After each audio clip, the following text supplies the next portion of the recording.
A man with the world at his feet was about to lose everything that truly mattered. It would take the quietest person in his kingdom to show him the one secret he'd overlooked. In the hushed, sprawling hills of Northern California, where tech billionaires reshaped the world from glass-walled mansions, Walter Anderson was a king. His empire was built on predicting the future, on seeing patterns in data that no one else could. But the one pattern he couldn't see was the slow, silent erosion of his own family. He had a wife he no longer knew, a son who communicated through lawyers, and a daughter who treated his home like a hotel. His fortune was a fortress, but inside its walls, he was utterly alone. Then, one ordinary morning, he wandered into a forgotten room and discovered a child the world never noticed. She carried nothing but quiet hands, wise eyes, and a secret Walter was about to need more than anything. The morning air, thick with the scent of redwood and coastal fog, did little to calm the storm inside him. Walter stood before a floor-to-ceiling window in his minimalist mansion, a testament to modern architecture and cold, hard lines. Below him, the perfectly manicured lawns rolled down to meet a private vineyard, the grapes heavy on the vine, ready for a harvest that would become a wine worth thousands a bottle. He held a tablet in his hand, its screen glowing with stock tickers and market analyses. It was his shield, his language, the world where he made sense. Across the cavernous living room, his wife, Catherine, sat at a long, sterile dining table. She picked at a single slice of melon on a stark white plate. Catherine had been a vibrant artist once, her laughter a splash of color in a black and white world. Now, she was as curated and untouchable as the sculptures that dotted their lawn. Her silence was a weapon, honed over years of conversations he'd been too busy to have. "The Foundation Gala is tonight," she said, her voice echoing slightly in the vast space. It wasn't a reminder, it was an accusation. "You do remember." Walter didn't look up from his screen. "Of course. My speech is already written. We'll be honoring the new wing of the Children's Hospital." He said the words, but they were just data points on his calendar. Another event, another public performance of philanthropy. "That's not what I meant, Walter," Catherine said, her voice laced with a familiar, weary sadness. "It's our anniversary. 35 years. The stock tickers blurred. He felt a jolt, a system crash in his meticulously ordered mind. He had forgotten. Again. The algorithm of his life was so focused on future profits and market shares that it had deleted the most important data point of his past. He looked up, and for a moment, he saw the young woman he had married, her eyes full of a hope he had long since extinguished. "Catherine, the Tokyo deal has been," he began, the excuse sounding pathetic even to his own ears. She gave a small, humorless laugh. "There's always a deal, Walter. For 35 years, there has always been a deal." She placed her napkin on the table, a gesture of finality, and stood up. "I won't be at the gala tonight. I'm going to stay with my sister for a few days." She didn't wait for a response. She simply walked away, her footsteps a quiet, fading rhythm on the polished concrete floors. He was left alone with the silence and the glowing numbers on his screen, which now seemed to mock him. He had just successfully orchestrated a multi-billion-dollar merger, a feat of strategic genius. But he had forgotten his own anniversary. The king was a fool in an empty castle. Later that morning, his daughter, Jessica, breezed through the front door. She was a whirlwind of designer clothes and restless energy. She treated the house like a pit stop, a place to refuel and recharge before her next social engagement. "Dad, I need the black card," she announced, heading straight for his study. "There's a charity auction in Napa, and I saw a necklace that would be perfect for the gala." Walter looked at her, truly looked at her, for the first time in what felt like months. She had his eyes, but they were missing the fire and focus. Hers were bright but empty, constantly scanning for the next distraction. He saw a reflection of his own failure. He had given her everything money could buy, but he had given her none of himself. She didn't have a purpose, because he had never shown her one. "Your mother isn't going to the gala," he said, his voice flat. Jessica paused, her hand hovering over the credit card on his desk. "Oh, is she sick?" There was no real concern in her voice, only a flicker of annoyance that her plans might be disrupted. "No," Walter said. "She's leaving. For a few days." Jessica shrugged. "Okay, well, that's fine. We can still go, right? It's for the hospital. It's important for the brand." The brand. Not the family. Not US. He felt a cold, heavy weight settle in his chest. He had built an empire of brands and assets, and he had turned his own family into one. No, he said, the word feeling foreign on his tongue. We're not going.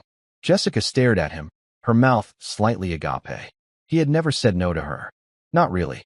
But, I need that necklace. She stammered, as if that explained everything. You don't need a necklace, Jessica, he said, the truth of his own words hitting him with the force of a physical blow. You need a life, and I have failed to give you one.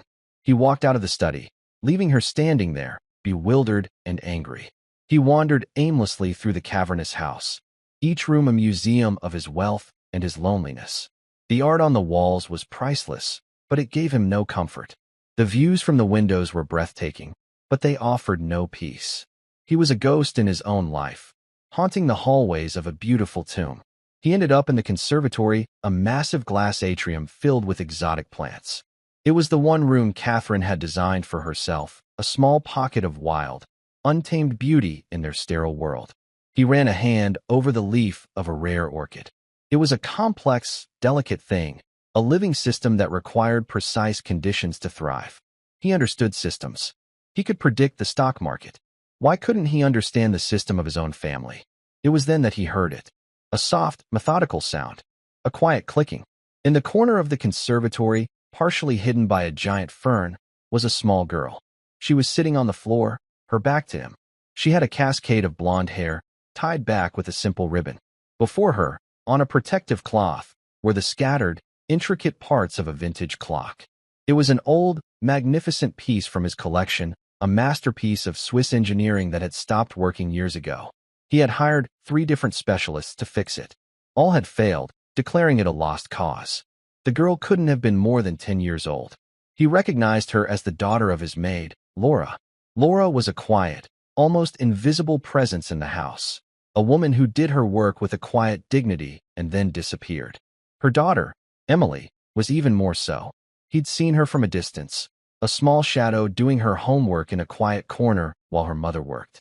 Now, that shadow was meticulously reassembling one of the most complex mechanical objects he owned. She wasn't playing. She was working. Her small fingers moved with an impossible, practiced confidence, using a set of delicate tools he had never seen before. She would pick up a tiny gear, study it for a moment, and then, with a soft click, place it into the growing lattice of brass and steel.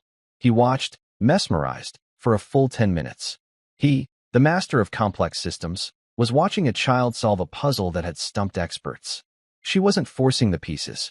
She wasn't guessing. She seemed to understand the logic, the language of the machine. It was as if she could see the blueprint of the clock in her mind. Finally, he cleared his throat. Emily didn't startle. She simply paused her work and turned to look at him. Her eyes were a calm, intelligent shade of blue. There was no fear in them, no deference. Just a quiet, assessing gaze. "Hello, Mr. Anderson," she said, her voice soft but clear. "What are you doing?" he asked, the question sounding inadequate. "I'm fixing your clock," she replied, as if it were the most obvious thing in the world. He felt a surge of disbelief, followed by a strange, unfamiliar flicker of something else. "Hope." "How?" he asked. "The best horologist in the country couldn't fix it." She looked back at the clock, her expression thoughtful. "They were looking at the broken parts," she said. "But the parts aren't the problem. The problem is the space between the parts. They forgot to look at the relationship."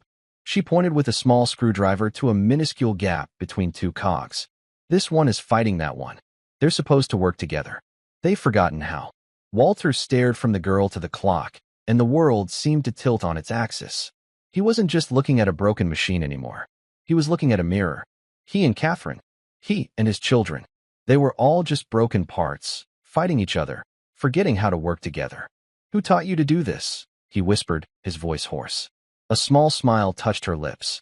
It was a sad, wise smile, a smile that didn't belong on the face of a child. "My great-grandfather," she said. "He was a soldier. Sergeant Michael Peterson. He fought in a war a long time ago. He said you can't understand a machine by looking at its pieces. You have to understand the map of how they all connect." She turned her startlingly blue eyes back to him. "He said the most important secret in the world isn't a thing. It's a map. And most people, they've lost it." She turned back to the clock and, with a final, gentle click, she placed the last gear into position. She gave a small will a tiny, tentative push. A soft whirring sound filled the silent conservatory. Then, for the first time in a decade, the old clock began to tick. The ticking of the clock was a steady, rhythmic heartbeat in the silent conservatory. It was a sound of life, of order restored. Walter stared at the small, blonde-haired girl, his mind struggling to process what had just happened. This child, Emily, hadn't just fixed a piece of machinery. She had diagnosed the sickness in his soul.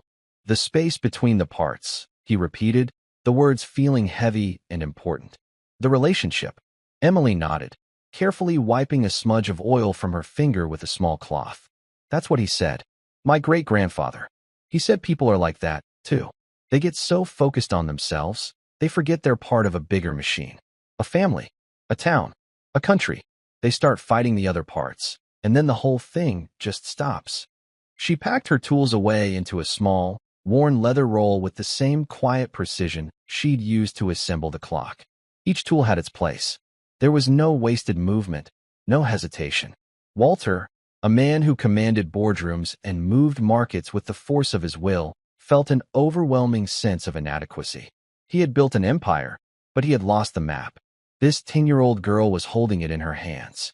Where did you learn all this? He asked again, his voice softer this time. A soldier. He taught you about clocks?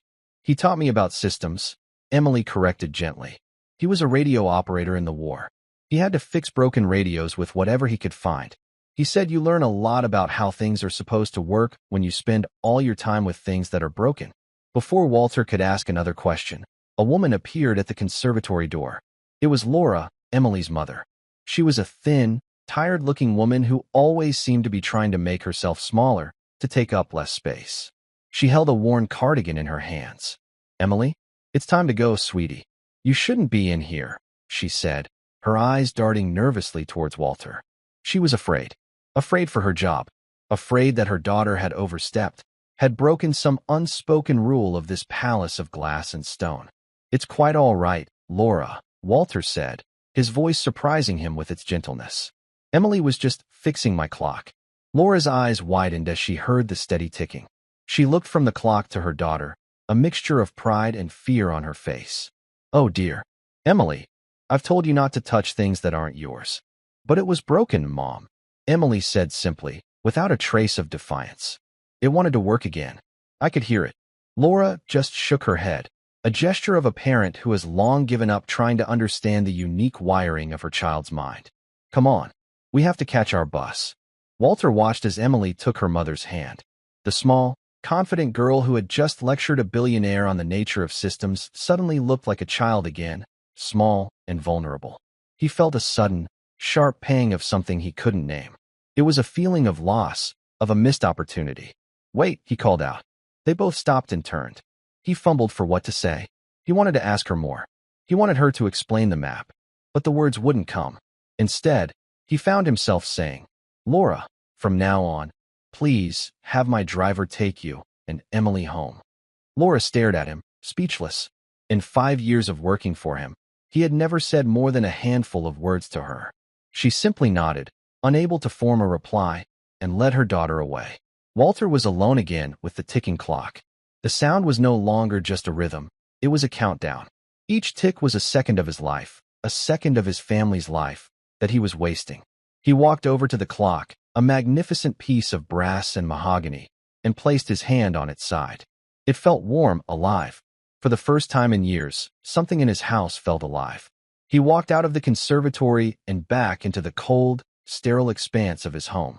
The silence that greeted him was different now. It was heavier, more profound. It wasn't the silence of peace, it was the silence of absence. The silence of broken connections. He found Catherine in their bedroom suite. She had a suitcase open on the bed and was methodically folding clothes into it. She moved with a calm, detached efficiency that chilled him to the bone. This wasn't a tantrum. This was a calculated departure. Catherine, he said, standing in the doorway. She didn't look up. If you've come to tell me the Tokyo deal is more important, you can save your breath, Walter. I wasn't going to say that, he said, stepping into the room. He felt like he was entering a foreign country without a passport. I I forgot. I'm sorry. There's no excuse. She paused, a silk blouse in her hands. She looked at him, and her eyes were filled with a deep, bottomless exhaustion. No, there isn't. But thank you for not making one. She went back to her packing. This was the moment where he would normally retreat. He would offer a gift, a trip, a piece of jewelry, a transaction to smooth things over. It was the language he knew. But Emily's words echoed in his mind. They forgot to look at the relationship. He didn't offer a gift. He tried to offer a piece of himself. I was in the conservatory, he began, his voice hesitant. The old clock. The one we bought in Switzerland on our honeymoon. It's working. Catherine stopped packing again. A flicker of surprise crossed her face. What? Who fixed it? Laura's daughter. Emily. The maid's little girl? She asked, incredulous. Yes. He took another step into the room. She said the parts weren't broken. She said the problem was the space between them. That they'd forgotten how to work together. He looked at her, hoping she would see the meaning behind his words. For a moment, he thought he saw a crack in her armor. A hint of the woman who had once loved his mind, his way of seeing the world. But then her expression hardened again. Well, she said, her voice brittle. Some things can't be fixed with a screwdriver, Walter. She closed the suitcase. The click of the latches sounded like a cell door slamming shut. I'll be back on Sunday. Please don't call. She walked past him without another word. He listened to her footsteps fade down the long hallway, followed by the soft, final click of the front door closing. He stood in the middle of their bedroom, a vast, empty space that was no longer theirs, but just his. The ticking of the clock in the conservatory seemed to mock him from a distance. One tick, another tick, a countdown to 0. He retreated to his study, the one place where he still felt in control.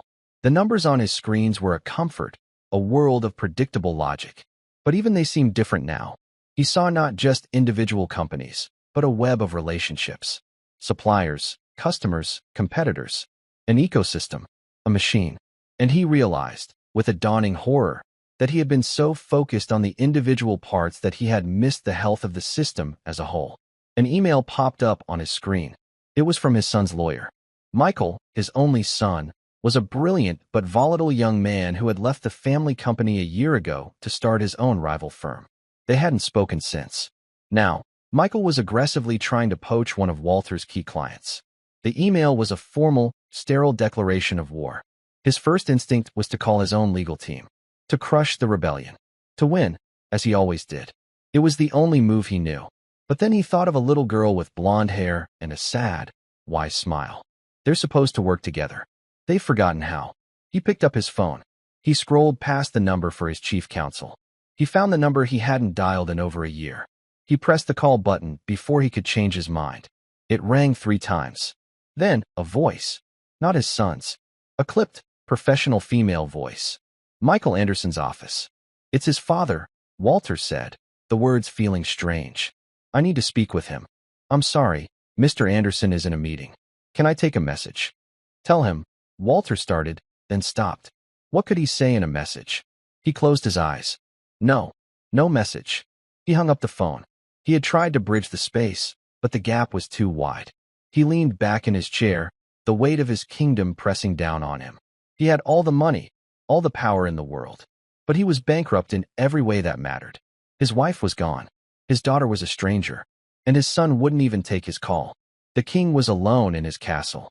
And somewhere, in a small, cramped apartment across town, a 10-year-old girl was probably doing her homework, oblivious to the fact that she had just handed a dying man the one map that might, just might, lead him back to life. The next morning, the sun rose over Walter Anderson's kingdom, but it brought no warmth. The house was a mausoleum, the silence a suffocating shroud. He had not slept. He had spent the night in his study, the glowing screens of his empire pulsing in the darkness. But for the first time in his life, they offered no answers. They were just numbers, empty data points in a life that had lost its meaning. The ticking of the conservatory clock, which he could hear faintly even from his study, was a constant reminder of his failure. Tick, tock, another second gone forever. He was a man who solved problems. That was the core of his identity. He saw a market inefficiency, and he corrected it. He saw a logistical challenge, and he engineered a solution. Now he faced the greatest problem of his life, The complete system failure of his own family.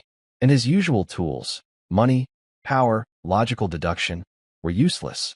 He kept coming back to the girl, Emily, the child who saw the world not as a collection of parts, but as a series of relationships. The problem is the space between the parts. Her words were a key, but he didn't know what lock they opened. He found himself walking to the kitchen, a part of the house he rarely entered. It was Laura's domain. It was spotless, organized, a model of quiet efficiency, much like the woman herself. A schedule was pinned to a small corkboard, written in a neat, precise hand. It detailed Laura's tasks for the week. And next to it, a bus schedule. He saw the time of the bus she and Emily took home each day.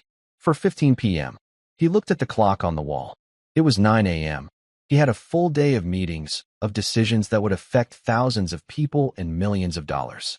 He was supposed to be on a conference call with his board in 10 minutes. He took out his phone. He called his assistant, a woman he paid a fortune to orchestrate his life down to the minute. "Good morning, Mr. Anderson," she said, her voice crisp and professional. "I have the board on the line for you." "Cancel it," Walter said. There was a stunned silence on the other end. He hadn't missed a board meeting in 20 years. "Sir, is everything all right?" "Cancel all my meetings today," he said, the decision solidifying in his mind as he spoke the words. "Something has come up. Something more important." He hung up before she could ask any more questions. He felt a strange sense of liberation, of rebellion. For one day, he was stepping out of the machine. He was going to find the map. The hours crawled by. He wandered his empty house like a restless spirit. He saw his wife's absence in the perfectly made bed, her favorite teacup still sitting by the sink. He saw his daughter's indifference in the trail of expensive clothes she'd left on the floor of her room. He saw his own failure in every photograph, every painting, every object that filled the space where a family was supposed to be. At precisely 3:30 p.m., he went to the garage. It was filled with a collection of cars that would make a collector weep. Sleek, powerful machines, each a masterpiece of engineering. He walked past the Ferrari, the Bentley, the vintage Porsche. He got into the most ordinary car he owned, a simple black sedan he kept for inconspicuous trips into the city. He hadn't driven himself in years. The leather of the steering wheel felt unfamiliar in his hands. He drove to the end of his long, winding driveway and parked. He waited. He felt foolish, a billionaire hiding in his own driveway, waiting for his maid and her daughter. But he knew he couldn't summon them to his office. This couldn't be a transaction. It had to be something else. At 4:10 p.m., he saw them walking down the long path from the service entrance of the house. Laura was walking quickly, her head down, a woman who wanted to be invisible. Emily walked beside her, her pace unhurried, her eyes taking in the world around her. She pointed to a hawk circling high overhead, but her mother just pulled her along, anxious to get to the bus stop. Walter's heart pounded in his chest. This was it. This was the moment of decision. He could stay in the car, let them pass, and go back to his empty life. Or he could get out. He got out of the car. Laura saw him first. A look of pure panic crossed her face. She thought she was in trouble. She grabbed Emily's hand, her knuckles white. "Mr. Anderson," she stammered. "Is something wrong?" "No, Laura. Nothing is wrong," he said, trying to keep his voice calm and reassuring. He looked at Emily. She was watching him with that same unervingly steady gaze. There was no fear in her eyes, only curiosity. "I was hoping I could speak with your daughter for a moment," he said. Laura's grip on Emily's hand tightened. "She hasn't done anything, sir. I promise. She's a good girl." "I know she is," Walter said. "She fixed my clock. She did something no one else could do. I want to understand how." He looked directly at Emily. "You talked about a map," he said. "I need you to tell me more about it." Emily looked up at her mother. Laura was frozen, caught between her fear of her employer and her fierce, protective love for her child. Emily gave her mother's hand a small, reassuring squeeze. "It's okay, Mom," she said softly. Then she looked back at Walter. "I can't tell you about the map, but I can show you." Walter was taken aback. "Show me? How?" "Come with us," Emily said simply. She gestured down the road, in the direction of the bus stop. "It's not far." And so it was that Walter Anderson, a man who flew in private jets and was driven in armored cars, found himself walking to a public bus stop with his maid and her 10-year-old daughter. Laura walked stiffly, a few paces ahead, still radiating anxiety. Walter and Emily walked side by side. My great-grandfather's name was Michael, Emily said, as if they were just continuing their conversation from the day before. He was very brave, but he said the bravest thing he ever did wasn't in the war. It was after, when he came home.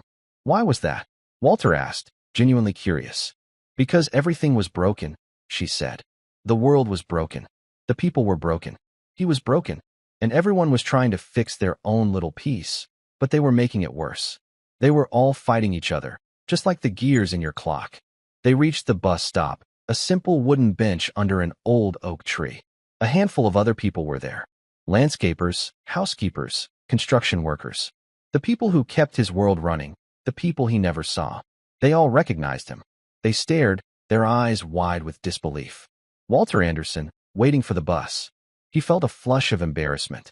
His instinct was to stand apart, to assert his status.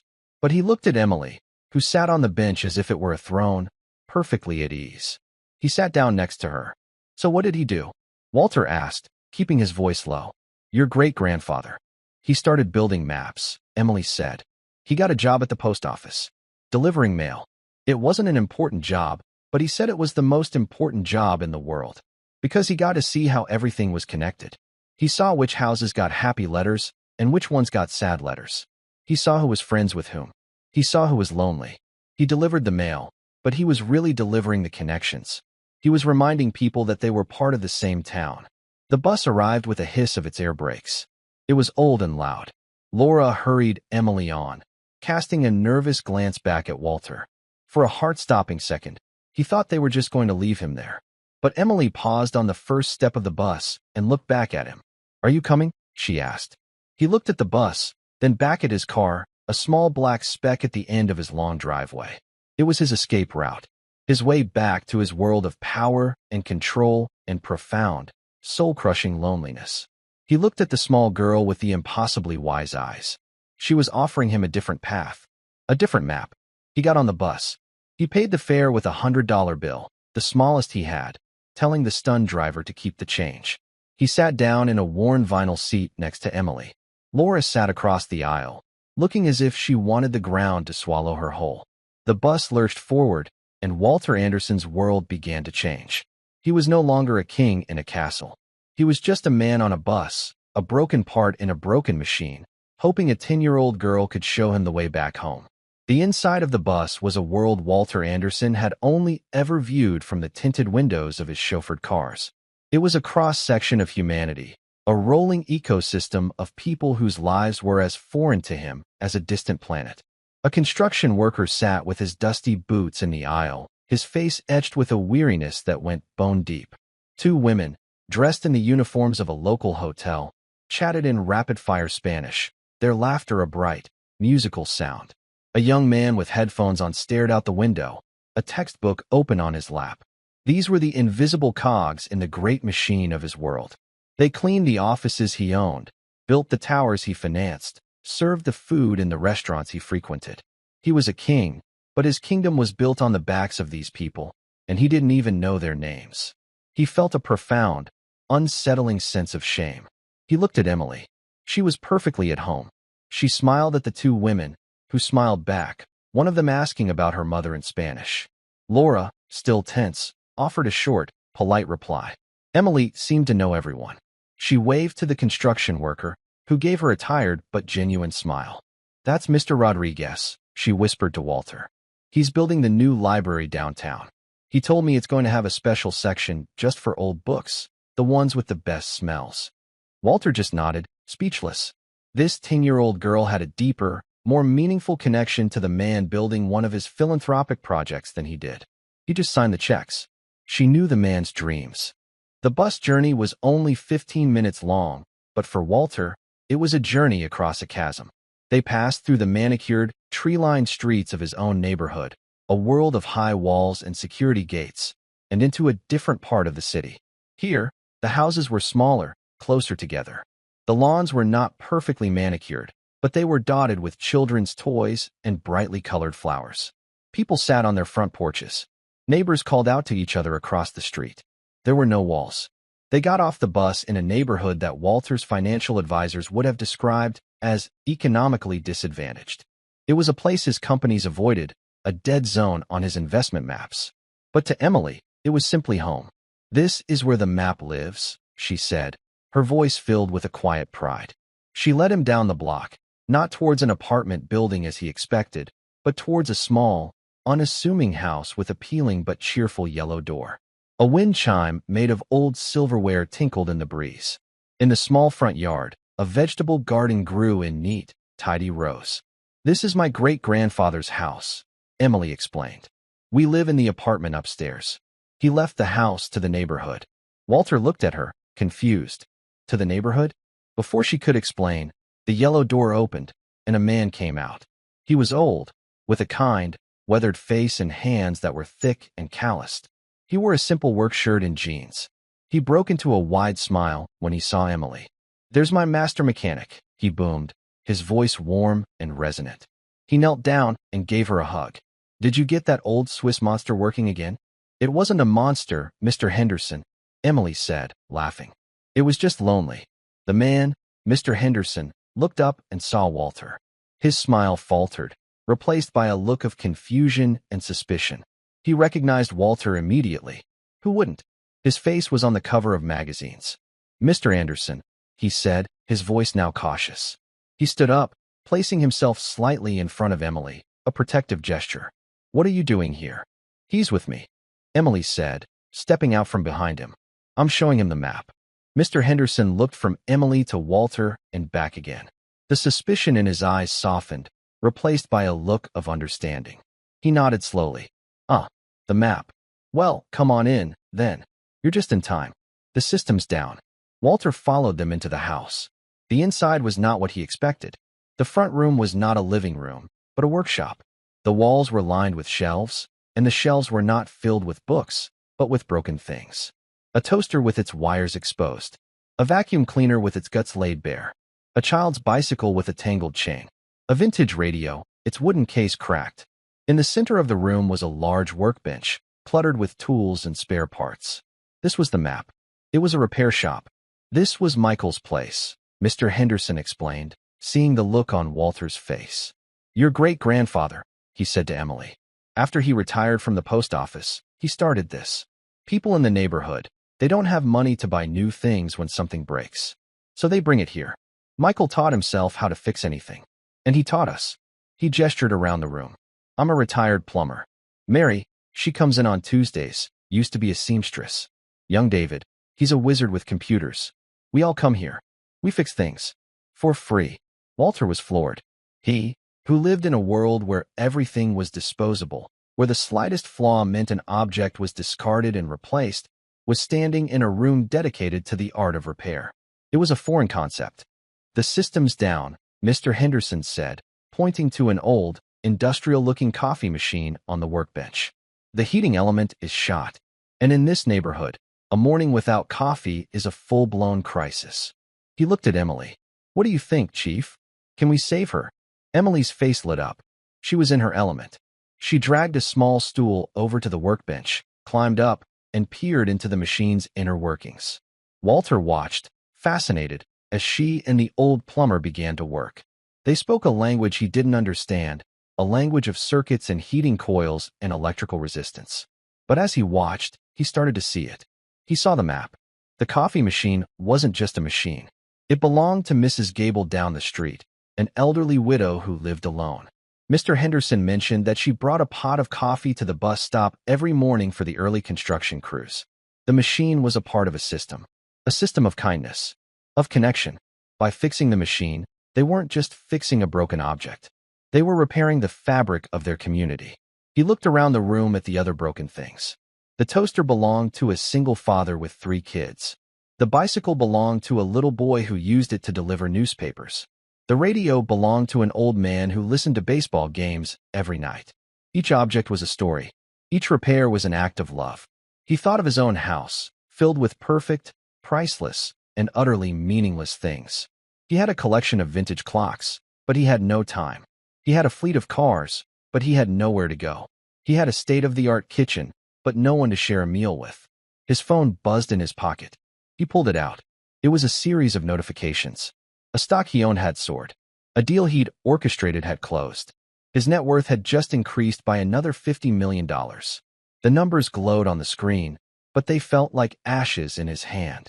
He looked up from his phone, from his world of abstract wealth, and saw Emily, her brow furrowed in concentration, her small hands carefully soldering a new wire onto the coffee machine's heating element. That was real.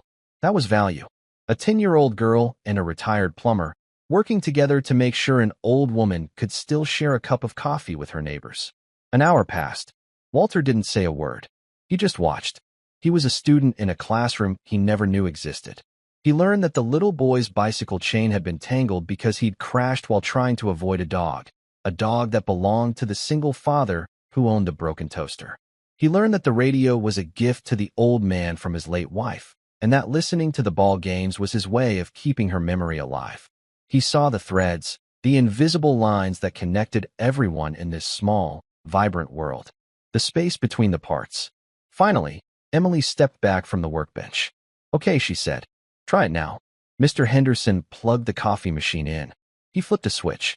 For a moment, nothing happened. Then, a small red light blinked on, and with a soft gurgle, the machine began to hum. A smell of brewing coffee slowly began to fill the small workshop. Mr. Henderson let out a triumphant laugh and lifted Emily off her stool, spinning her around. "You did it, you little genius. You saved the neighborhood from a caffeine-deprived apocalypse." Emily giggled, a bright, happy sound. It was the sound of a child, but Walter knew he was in the presence of an old and powerful soul. Mr. Henderson put her down and turned to Walter. His eyes were no longer suspicious. They were knowing. "Now do you see it?" he asked. "The map. It's not about fixing the things. It's about fixing the connections." Michael, he understood that. He used to say the whole world is just one big machine. And it's broken, but you can't fix it from the top down. You got to start with the smallest parts. With your neighbor's coffee pot. With a little boy's bicycle. He poured the freshly brewed coffee into 3 mismatched mugs. He handed one to Walter. "Welcome to the workshop, Mr. Anderson," he said. "The real work is harder than it looks." Walter took the mug. The coffee was strong and hot. It was the best thing he had ever tasted. He was a billionaire, a titan of industry, a king in a castle of glass and steel. But in that moment, standing in a small, cluttered repair shop, surrounded by broken things and the people who fixed them, he felt, for the first time in a very long time, like he was finally home. The ride back to his estate was a silent, surreal journey between 2 universes. Mr. Henderson had called a local taxi for him, a rattling sedan that smelled faintly of pine air freshener and old coffee. Walter had directed the driver to the spot near his driveway where he'd left his own car. As he slid back behind the wheel of his luxury sedan, the contrast was jarring. The plush leather, the silent engine, the hermetically sealed environment, it all felt like a beautiful, sterile prison. When he pulled through the grand, wrought iron gates of his property, he saw it all with new eyes. The sprawling lawns weren't a symbol of success anymore. They were a green desert, a vast, empty space separating him from the rest of the world. The mansion, with its sharp angles and vast expanses of glass, didn't look like a home. It looked like a corporate headquarters, a monument to a man who had forgotten how to live. He walked through the massive front doors into the echoing silence of the great hall. A single rose, perfectly arranged in a minimalist vase, sat on a marble table. It had been placed there by a florist he employed but had never met. It was a perfect, beautiful, and utterly lonely flower. In his mind, he saw the chaotic, vibrant vegetable garden in front of the little yellow house. This single, curated rose was his life. That messy, thriving garden was Emily's. His first instinct was to go to his study, to bury himself in the familiar comfort of work. It was the pattern of a lifetime. But he stopped himself. The study was his fortress of solitude, the place he went to hide from the very connections he now so desperately needed to repair. He turned and walked in the opposite direction, towards a part of the house he had avoided for years, Catherine's old art studio. When they had first built the house, this was supposed to be her sanctuary. It had the best light, a soaring ceiling, and a view of the distant ocean. For a few years, it had been a place of joyful chaos. The air had smelled of turpentine and clay, and the floors were perpetually spattered with paint. But as his empire grew, and his time shrank, the light in the studio had dimmed. The canvases were eventually covered with white cloths, The potter's wheel fell silent. Now, it was just a storage room for forgotten dreams. He opened the door. Dust motes danced in the slivers of afternoon light filtering through the grimy skylights. In the center of the room, under a ghostly white sheet, was her potter's wheel. He walked over to it and pulled the sheet off. It was a beautiful, solid piece of equipment, but it was caked with old, dried clay. The foot pedal was stiff, and the wheel itself wouldn't turn. It was broken. Another broken machine in his broken house. He thought of Mr. Henderson and the coffee pot. You got to start with the smallest parts. Walter Anderson, a man who moved billions of dollars with a phone call, knelt on the dusty floor of his wife's abandoned studio. He looked at the potter's wheel not as a symbol of his failure, but as a system of parts. A motor, a belt, a pedal, a wheel. A relationship. He had no tools and no idea what he was doing. But for the first time in his life, he was determined to fix something with his own two hands. He spent the rest of the afternoon in that room. He found a rusty toolbox in a forgotten closet. He slowly, carefully, began to take the machine apart. He laid each piece out on the floor, just as he had seen Emily do with the clock. He saw that the drive belt was cracked and brittle. The gears were clogged with a mixture of dust and dried clay. He worked methodically, cleaning each cog, each wheel, with an old rag. It was slow, frustrating work. He pinched his finger, got grease on his expensive trousers, and twice he almost gave up. But each time he felt the urge to quit, he thought of Emily's quiet confidence. They're supposed to work together. They've forgotten how. He wasn't just cleaning gears. He was performing an act of atonement. He was so absorbed in his work that he didn't hear his daughter, Jessica, come in. What in the world are you doing? He looked up. She was standing in the doorway, a half-dozen designer shopping bags hanging from her arms. Her face was a mask of sheer disbelief. You're filthy. Are you okay? I'm fine, Jessica, he said, his voice calm. He turned back to the wheel. I'm fixing your mother's potter's wheel. Jessica dropped her bags on the floor. Fixing it? Dad, you can buy her a new one. You can buy her 100 new ones. Why are you covered in grease and playing mechanic? Her voice was sharp, laced with the familiar tone of impatient annoyance she used when the world didn't instantly bend to her will. This was the moment. The test. His old self would have snapped at her, would have lectured her about her spending, her ingratitude. But he wasn't his old self. He was a student of the map. He looked up at her, at his beautiful, lost daughter. He didn't see an entitled brat. He saw a broken part. A girl who had been taught that the only way to fix something was to replace it. A lesson he had taught her. Because some things aren't supposed to be replaced, he said gently. They're supposed to be repaired. She scoffed. Okay, what is going on with you? First you cancel the gala, then Mom leaves. Now you're acting like some kind of handyman philosopher. Did you hit your head? He took a deep breath. Your mother loved this wheel, he said, ignoring her sarcasm. We bought it together a long time ago. She used to make the most amazing things. Vases, bowls. Our first set of dishes. Do you remember those? The blue ones. Jessica's expression flickered. A hint of a memory, quickly suppressed. Vaguely. They were lumpy. They were made with love, Walter said, his voice soft with memory. And then, I got busy. The deals got bigger. We started buying things instead of making them. And this room went quiet. He looked from the wheel to his daughter. Our whole house went quiet. Jessica was silent. She looked around the dusty, forgotten room. He could see a war of emotions in her eyes. Confusion, anger, and something else. Something deeper. A sadness she kept well hidden. So what? She finally said, her voice defensive. You fix this stupid wheel, and everything magically goes back to the way it was? Mom comes home, and we all live happily ever after. No, Walter said. I don't know if I can fix this wheel. And I certainly don't know if I can fix us. But I know I have to try. You have to start with the smallest part. He held up the cracked drive belt. This is the problem, he said. This is what connects the motor to the wheel. It's supposed to be strong and flexible. But it got old and brittle, and it snapped.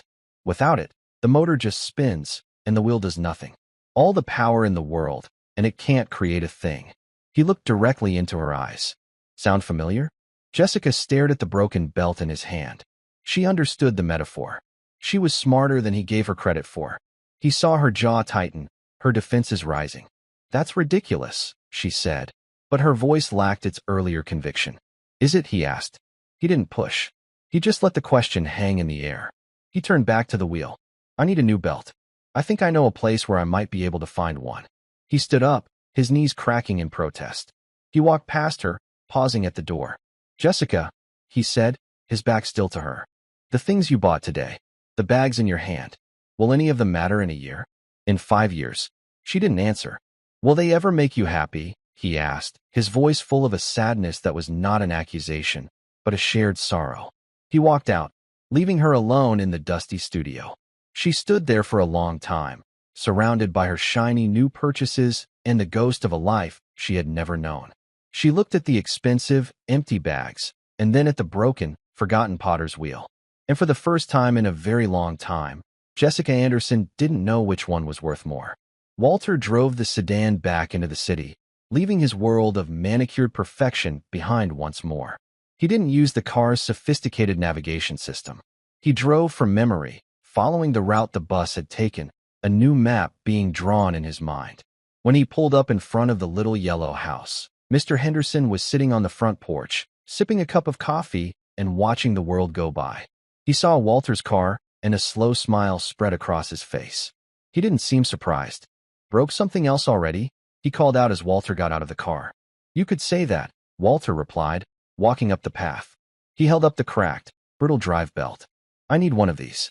For a potter's wheel. Mr. Henderson took the belt and examined it with a practiced eye.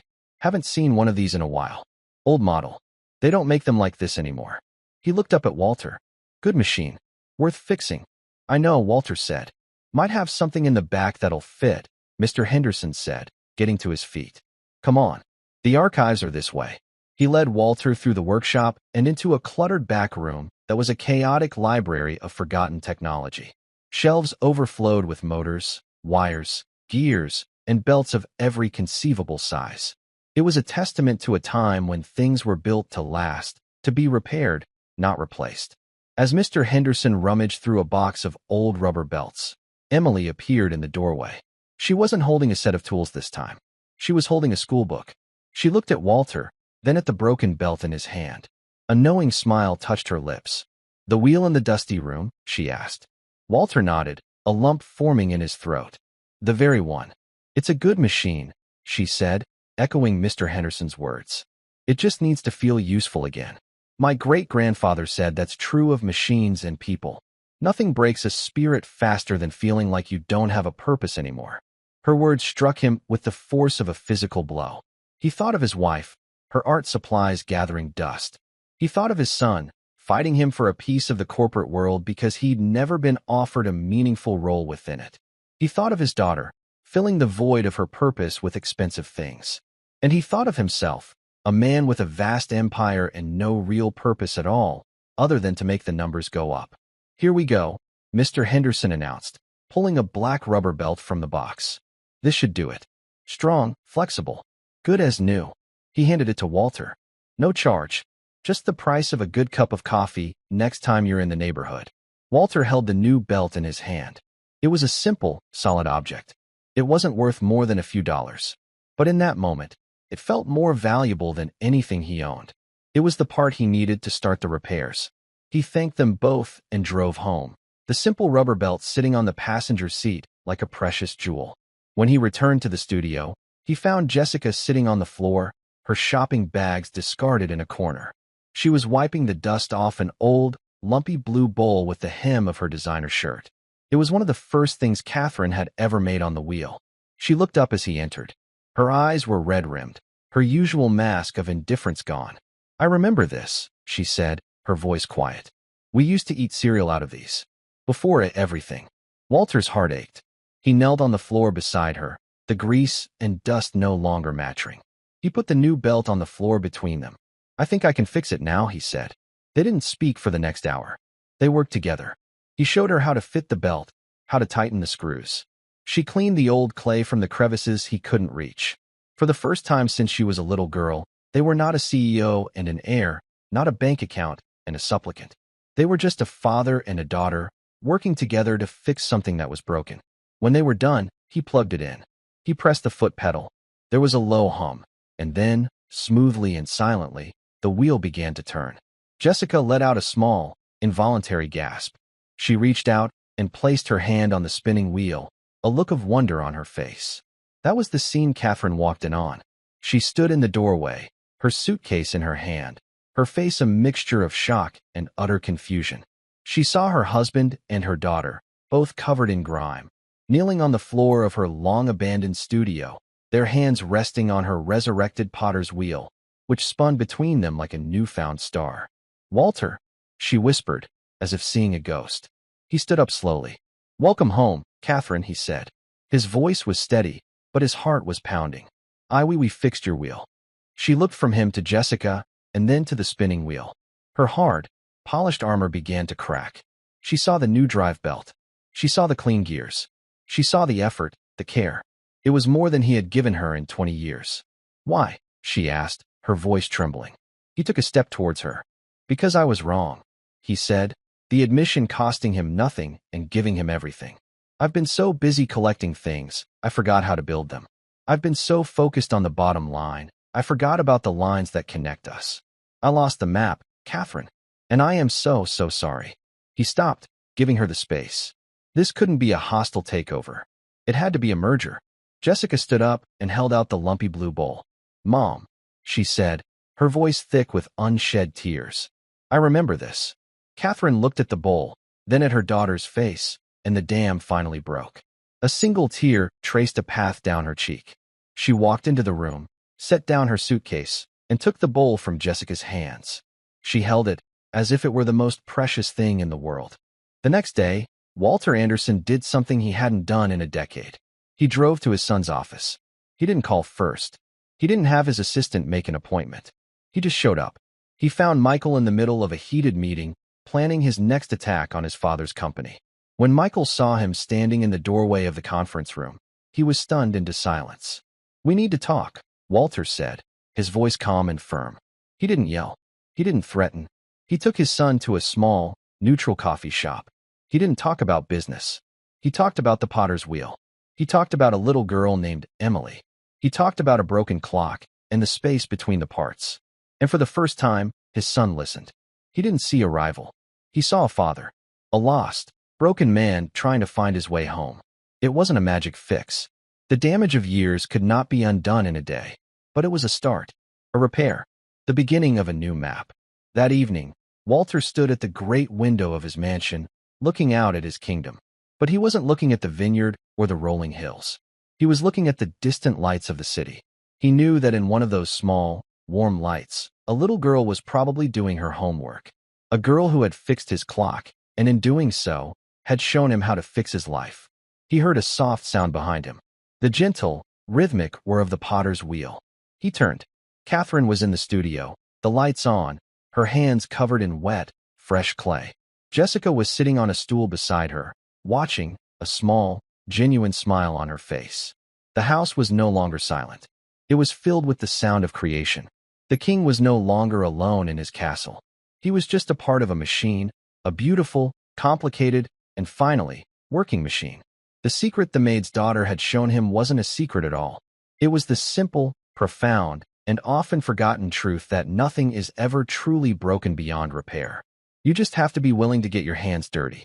You just have to remember to look at the space between the parts. You just have to find the map and have the courage to follow it home. And that's where we'll end the story for now. Whenever I share one of these, I hope it gives you a chance to step out of the everyday and just drift for a bit. I'd love to know what you were doing while listening. Maybe relaxing after work, on a late-night drive, or just winding down. Drop a line in the comments. I really do read them all. And if you want to make sure we cross paths again, hitting like and subscribing makes a huge difference. We are always trying to improve our stories, so feel free to also drop your feedback in the comment section below. Thanks for spending this time with me.